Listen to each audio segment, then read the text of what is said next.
Cher Thierry, on vous connaît grand communicant, on vous connaît également en tant que patron du service d'information du gouvernement jusqu'à une période encore récente, mais ce soir vous venez de nous parler d'un thème sur lequel on ne vous attendait pas forcément, enfin si, quand on vous connaît bien comme nous, mais vous venez nous parler de confiance et d'optimisme. Et ça c'est en lien avec l'ouvrage que vous venez de publier chez Plomb, Manifeste pour l'optimisme.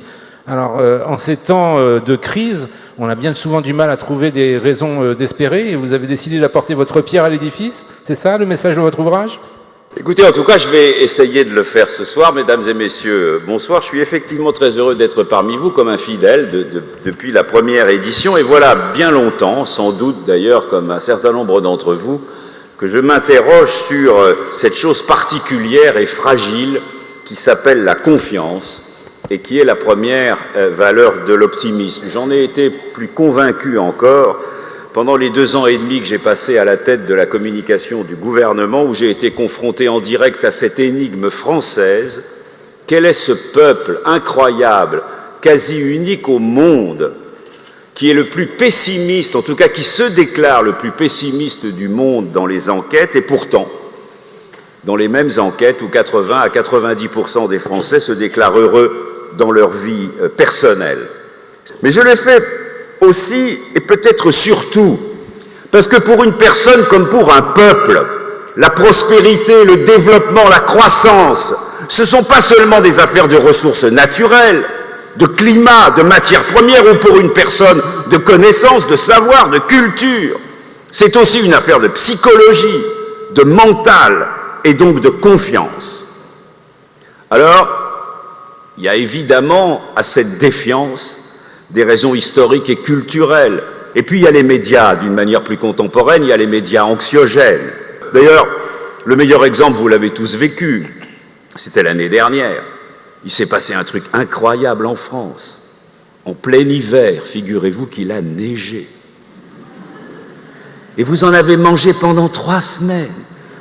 Les automobilistes bloqués, les gens qui dormaient dans les aéroports, ils étaient 2000, je reconnais que c'était pas agréable, mais pendant ce temps-là, il se passait des trucs incroyables dans le monde, mais ce que vous voyez, c'était la grand-mère qui risquait de déraper à Trifouilly-les-Oies. Elle était dans le journal de 20 heures. Alors le cœur de ma thèse, pour vous la faire courte, parce que moi je fais comme Fidel Castro, je peux faire jusqu'à 6 heures, mais on m'a expliqué... Mais je vous fais confiance, mon cher Thierry, on a un trop long compagnonnage pour que vous me fassiez un coup comme celui-ci. On m'a expliqué qu'il fallait que je sois plus synthétique, c'est que le cœur de ma thèse, nous sublimons la confiance dans la sphère de proximité, la famille, les amis, l'authentique, le vécu, le réel, le local, la vraie vie.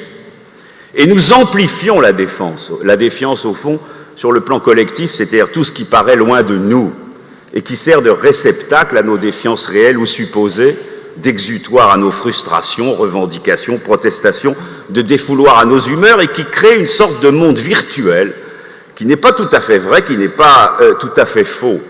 Et la quasi-totalité de nos émotions positives, l'affection, la joie, la satisfaction, la fierté, provient de la sphère de proximité, et la plupart de nos émotions négatives, la tristesse, la colère, la peur, la culpabilité, ressort de ce monde extérieur. Et donc, selon moi, c'est largement un jeu de rôle, d'une posture avec ses effets miroirs, du choix de l'angle, cher aux médias, un verre plutôt à moitié vide dans le collectif et à moitié plein dans l'individuel. Et d'ailleurs, c'est logique, plus ce monde est terrifiant, plus nos performances individuelles sont remarquables. Moi, je m'en sors, mais c'est dur, hein. Je veux dire, tout est absolument contre nous. Comme disait Jules Renard, je vous la fais aussi un peu plus courte que sa déclaration d'origine, c'est pas le tout d'aller bien, il vaut mieux que les autres aillent mal. Convenons entre nous que le choix entre confiance et défiance, optimisme et pessimisme, dépend parfois de peu de choses, et que ça n'est souvent qu'une question d'angle.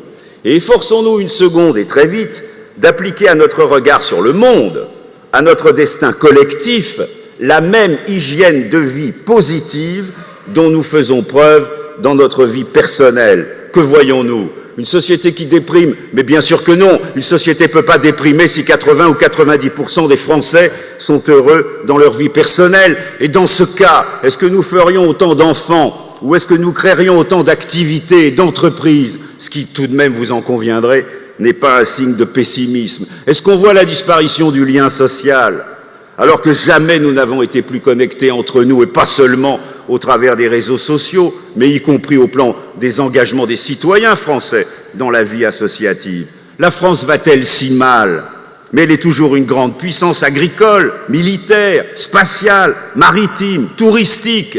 On me dit parfois, mais est-ce qu'on peut vraiment être optimiste dans un monde aussi difficile et aussi compliqué? Arnaud, vous y faisiez référence tout à l'heure, mais mesdames et messieurs, vous le savez aussi parfaitement dans votre vie de tous les jours.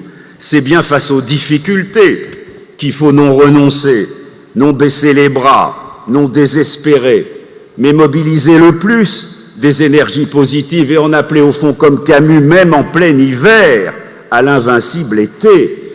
Et j'invite d'ailleurs ceux qui en douteraient encore à lire le livre de David Servan-Schreiber, Face à la mort et contre elle pendant tant d'années gagnées.